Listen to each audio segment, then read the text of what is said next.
Hola chicos, buenas tardes a todos, ¿cómo van? Bien, este video es para resolver todas las dudas que ustedes tienen a partir de lo que es Antígona. Primero daremos un contexto y luego responderemos las preguntas. Hay unas preguntas que me hicieron que no, digamos que dan cuenta de una no lectura de los textos. Esas no las voy a responder. Voy a responder un poquito más las que sean de contexto o mucho más llevadas hacia allá. Y la idea es que ustedes tengan el video, lo empaten con sus lecturas y lo puedan tener como sustento. Listo, chicos, entonces espero resolver todas sus dudas a tiempo y todo lo que pues ustedes están esperando que sea contestado acá.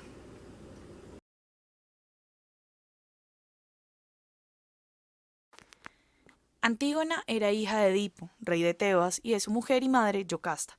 El dramaturgo griego Sófocles reflejó la historia en sus obras Edipo Rey y Antígona.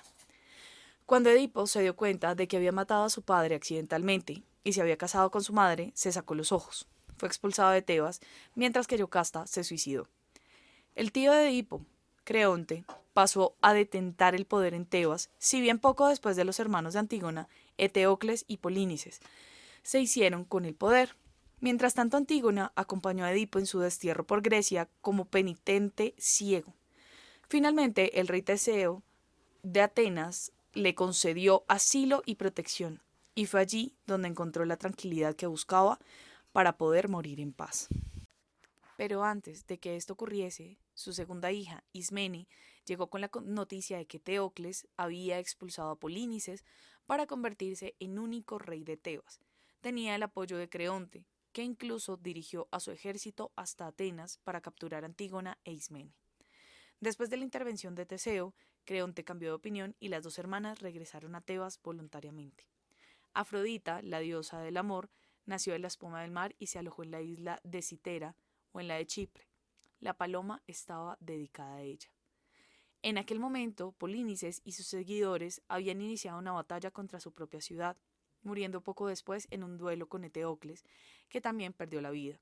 Creonte recuperó el poder y enterró a Eteocles con honores de rey, olvidándose de Polínice y dejándole a las afueras de la ciudad, toda una humillación para cualquier griego. Incluso prohibió que se le enterrase bajo pena de muerte, pero Antígona desafió al rey y arrojó 3 puñados de tierra sobre su cadáver de manera simbólica.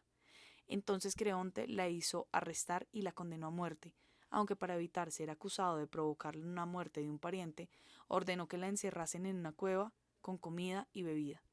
Poco después, el profeta ciego Tiresias le pidió a Creonte que enterrase a Polínices y liberara a Antígona y el rey. Atemorizado por las palabras del profeta, siguió su consejo. Al descubrir la cueva, vieron que se había ahorcado, lo que provocó el suicidio de la mujer de Creonte y de su hijo Hemón, que prometido en matrimonio a Antígona había suplicado a su padre por su liberación.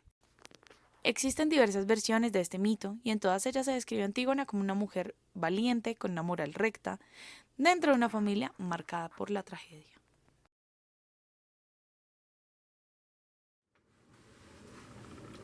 Listo chicos, entonces arrancamos con la primera sección de preguntas. La primera dice, no entiendo si era Antígona o Ismena la novia del hijo de Creonte. ¿Quién es el hijo de Creonte? El hijo de Creonte se llamaba Hemón, era el hijo de Creonte de Eurídice y prometido de Antígona. Digamos que circunstancialmente él también a lo largo de la obra entra dentro de la tragedia, pues al ser, digamos que sobrino de Yocasta. Digamos que en esta circunstancia, como lo decíamos de cambiarnos un poco el chip, las relaciones entre familiares eran vistas como normales. Y pues aquí Hemón y Antígona estaban prometidos para casarse, ¿listo? Segunda pregunta. Dice, profe, yo no entendí por qué Antígona tomó una posición diferente a la de Ismene, su hermana, a la hora de enterrar a Polínices. O sea, como que no le importó el rey, que el rey supiera que ella era quien lo iba a enterrar. Bueno, Antígona toma una posición diferente porque ella, digamos que su alta moral no permite que ella deje que su hermano termine, pues prácticamente que se lo coman las aves y los perros y lo destrocen. Lo que ella dice es que al ser su hermano igual tiene que darle sagrada sepultura, no santa sepultura, sino sagrada para que se vuelva a reunir con los dioses. Ella lo que dice es que no importa cuál sea la circunstancia que sea, ella los va a enterrar sin ningún problema. Entonces, como a uno de sus hermanos sí lo entierran y al otro no, ella lo que hace es procurar enterrarlo y esa es su posición. Ismene, más por miedo a lo que diga Creonte después de volver del destierro, es que dice que no le va a colaborar. pero que igual no va a decir nada, que ahí es cuando Antígona le dice que es mejor que diga todo, que a ella no le importa, que le daría mucho más mal genio si ella sabe y se queda callada, porque ella necesita que sepan que es Antígona quien va como tal a enterrar a su propio hermano. Listo. La 3 y la 4 prácticamente son la misma pregunta, entonces les voy a responder de la misma manera. Dice, hola, ¿por qué Polinices traicionó a su patria? ¿Tuvo que ver con Edipo netamente? Y la 4 dice, sé que tenemos que cambiar el chip y toda la cosa, pero lo justo no hubiera sido que Creonte enterrara a sus dos sobrinos con los ritos funerarios, olvidándose de que Polinices fuera un traidor de la patria. Pregunta boba, porque si listo lo traicionó y todo el rollo, pero igual eran familia, ¿no? Bueno, aquí encontré, digamos que un texto que resume un poco más, se los voy a leer para que ustedes entiendan qué fue lo que pasó. En el mito, los dos hermanos varones de Antígona se encuentran constantemente combatiendo por el trono de Tebas, debido a una maldición que su padre había lanzado contra ellos. Se suponía que Teocles y Polinices se le iban a turnar periódicamente, pero en algún momento Eteocles decide quedarse con el poder después de cumplido su periodo, por lo que se desencadena una guerra. Ofendido, Polinices busca ayuda de Argos, una ciudad rival, arma un ejército y regresa para reclamar lo que es suyo. La guerra concluye con la muerte de los dos hermanos en batalla, cada uno a manos del otro, como decía la profecía.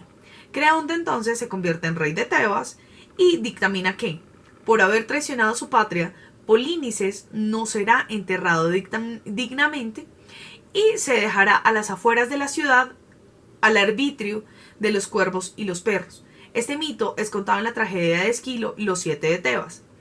Los honores fúnebres eran muy importantes para los griegos, pues el alma de un cuerpo que no era enterrado estaba condenada a vagar por la tierra eternamente. Por tal razón, Antígona decide enterrar a su hermano y realizar sobre su cuerpo los correspondientes ritos, rebelándose así contra Creonte, su tío y suegro, pues estaba comprometida con Hemón, hijo de aquel. ¿Listo? Entonces, ¿qué viene a decir? Que si había una circunstancia previa para no enterrarlo. No era no lo entierro porque sí o porque no, sino porque Polinices salir a buscar ayuda de otra ciudad genera una traición como tal a su pueblo. No al reinado, porque en teoría él también era rey, igual que su hermano, pero sí a su pueblo. ¿Listo? Siguiente. Profe, ¿cuál hubiera sido el destino de Antígona si no se hubiera metido en el asunto de su hermano? Eso es incierto. Pudo haberse casado con el hijo de Hemón, pudo haberse ido a otra ciudad, pudo haberse quedado en Tebas, pudo haberse llevado a Ismene. Es incierto. No se sabe, no podemos revisarlo de cierta manera porque el mito y digamos que la literatura que se hace de Antígona es muy precisa en que tiene que pagar todo lo que es la tragedia por todo lo que sucede con su hermano y su familia. Pero pues no hay a ciencia cierta nada que explique qué hubiera podido pasar o cuáles hubieran sido las probabilidades de que el destino hubiera sido otro. ¿Listo? Siguiente. ¿Por qué Antígona estaba tan desesperada por enterrar debidamente a su hermano? No me quedó en claro, como lo decíamos arriba. La circunstancia de dar sagrada sepultura es que el alma, porque los griegos sí creen en el alma, ustedes lo pueden ver en varias, digamos que circunstancias filosóficas, el alma debe irse también con los dioses. En el momento en que queda desenterrado, que queda expuesto y que se lo comen los cuervos, los perros y demás, el alma queda vagando en la tierra. Por esa circunstancia es necesario que se le dé sagrada sepultura para que el alma también tome un descanso y se pueda ir al espacio que le corresponde después de vivir en esta tierra. ¿Listo? Siguiente. Profe, ¿por qué Creonte decide negarle el entierro a Polinices y no a Teocles? En la pregunta anterior, en las dos anteriores, ya está resuelta ese asunto. ¿Listo? Profe, esta es mi primera pregunta. ¿Por qué ha sido importante Antígona a través de la historia?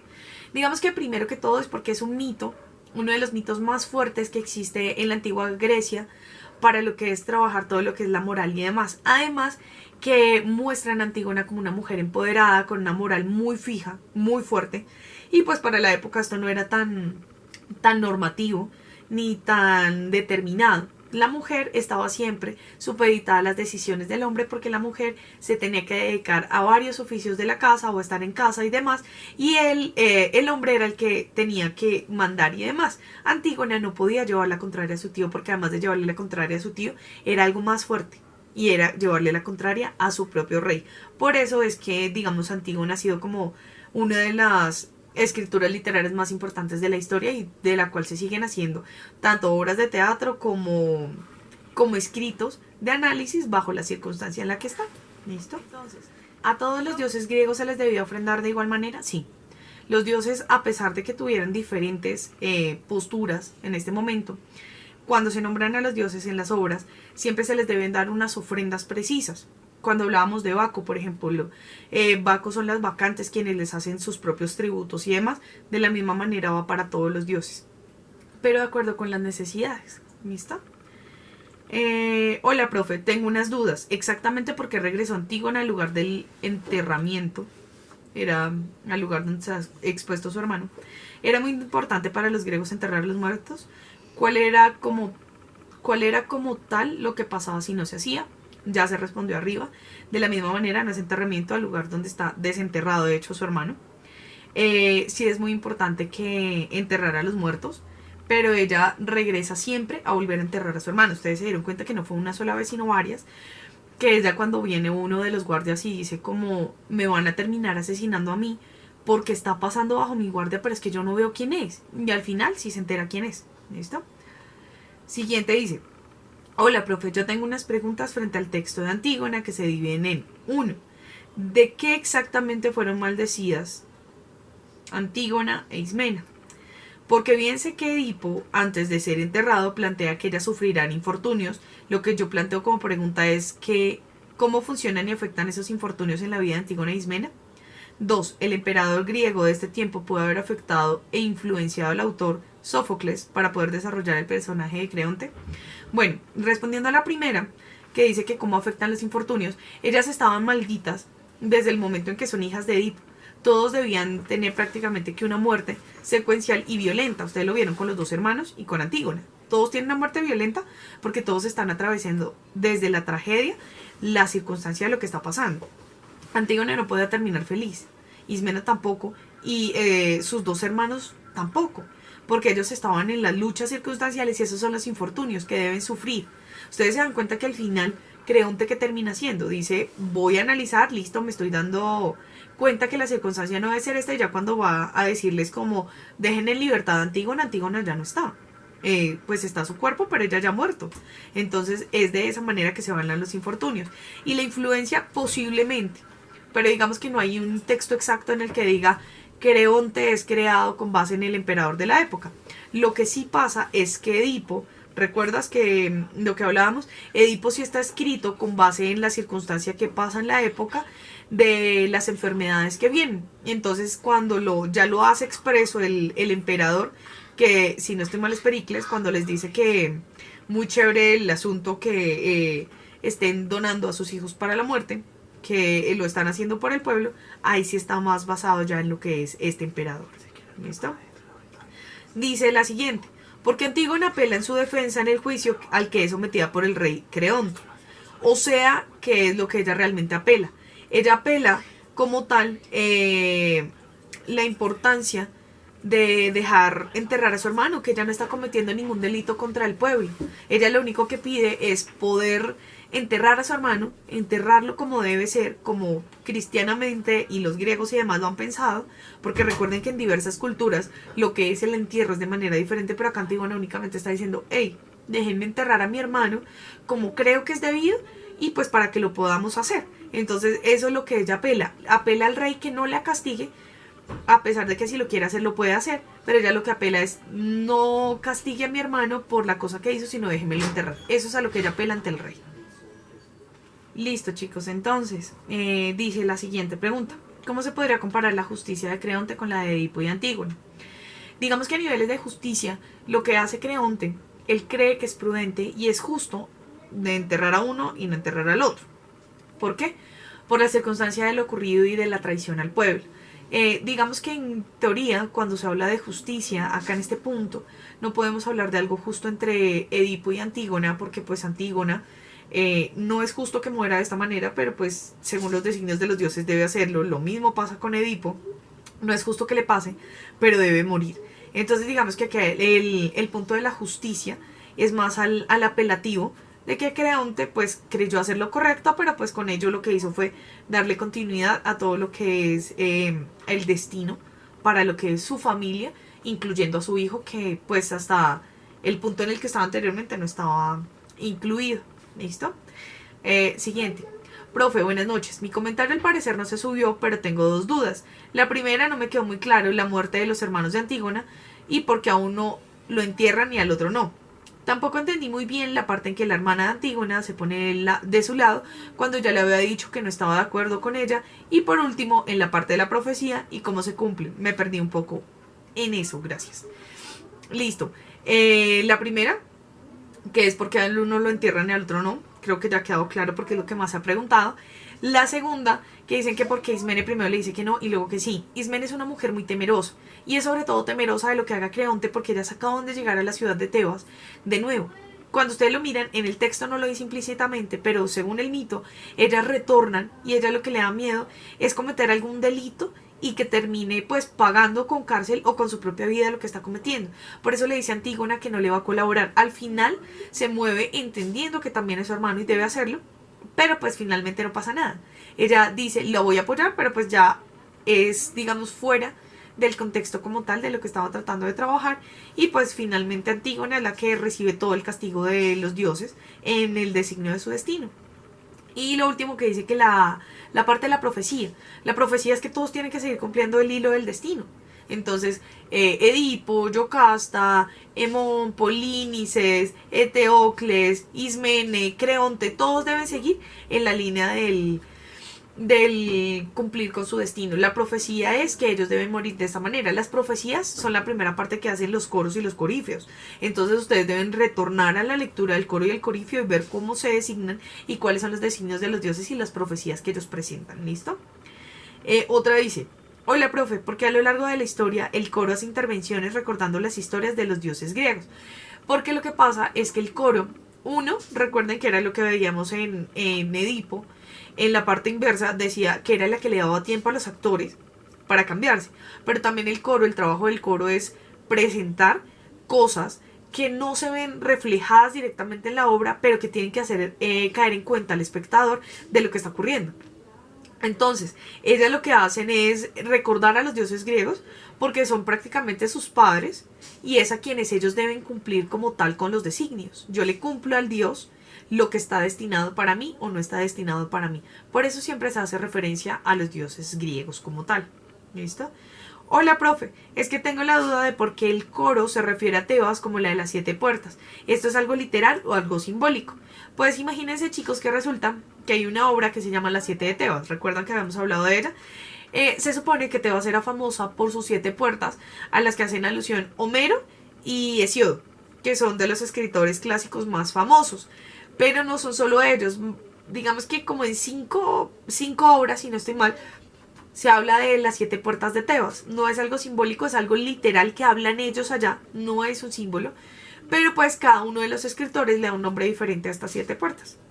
Entonces sí es algo más llevado, digamos que ya la siguiente obra, que sería las 7 de Tebas. ¿Listo? Siguiente pregunta dice: hola, profe. Mi duda con respecto a la lectura de Antígona es porque en el libro, al narrarse la muerte de Polínice, se invoca a Afrodita. Pues resulta que Afrodita, representando todo lo que es el amor en sus diversas formas, el amor en todo lo que es, pues también representa el amor entre hermanos. Entonces cuando se invoca a Afrodita es por el amor que ella siente por su hermano y el deseo de enterrarlo, precisamente por ese sentimiento. Aquí lo hablan más como un sentimiento en general, igual que lo hablan los griegos. Es un sentimiento más general y no solo el amor de pareja, porque a veces relacionamos a Afrodita únicamente con ese amor de pareja, pero ella se alusiona a todo tipo de amor. ¿Listo? Otra. Hola, profe. Creonte al cremar y realizar los ritos funerarios de Polínices libera a Hemón del castigo de los dioses. No, porque resulta que él ya entró dentro de la misma tragedia. Ellos ya tenían, pues al tener una relación directa con Yocasta Creonte, pues también hace parte del linaje y de todo lo que significa la circunstancia de un castigo. Entonces este castigo seguirá pasando prácticamente que de generación en generación. Lo único es que en la narrativa tenemos muy bien planteado a Edipo, Antígona, y de ahí para allá digamos que todo es imaginativo, porque no hay nada más que representar. Y por último dice: hola, profe. En una parte, Tiresias le aconseja a Creonte que piense lo que está haciendo y le dice como cede ante el muerto y no molestes al que es cadáver. No entiendo. Bueno, cuando Tiresias la aconseja, recuerden que Tiresias también es un elemento muy importante en Edipo Rey. Tiresias lo que le aconseja a Creonte al decirle que lo deje quieto es que deje enterrar y que no siga molestando a los dioses, porque el problema es que Tiresias ya sabía que se iba a seguir pagando por medio del linaje todas las circunstancias. Le dice que no moleste, que deje prácticamente enterrar a Polínice, que deje descansar a Edipo para que esa desgracia no lo alcance. ¿No lo alcance cómo? Pues en el suicidio de Antígona. Y por tanto, pues también llevando a la desesperación, a la muerte de su linaje, de su esposa y demás. Por eso mismo es que le dice como, no moleste, quédese quieto, que es la misma advertencia que le hace a Edipo cuando le dice no averigüe más sobre su destino. Edipo lo sigue haciendo hasta que se entera. De la misma manera entra acá Tiresias a decirles que se calmen, pero pues obviamente eso no termina. Listo, chicos, como se dan cuenta, obviamente no soy una profesional para hacer esto, pero pues sí veo que es necesario para que ustedes tengan un sustento teórico mucho más fuerte en el momento en que hagamos la evaluación. Entonces, pues espero les sirva. Si tienen alguna duda no literal del libro, me pueden preguntar por cualquier medio y espero disfruten el video. Realmente lo hago de todo corazón porque pues ustedes saben las circunstancias que estamos atravesando, entonces pues digamos que esta es la manera más directa de responder a unas preguntas precisas que tienen ustedes. Chicos, que tengan un buen fin de semana, que descansen, aprovechen mucho, estudien mucho, lean mucho y espero hayan disfrutado Edipo Rey y Antígona como creo que lo hicieron varios. Entonces, nada, pues sigan juiciosos, hagan las tareas y nos estamos viendo. ¿Listo, chicos? Chao, juiciosos.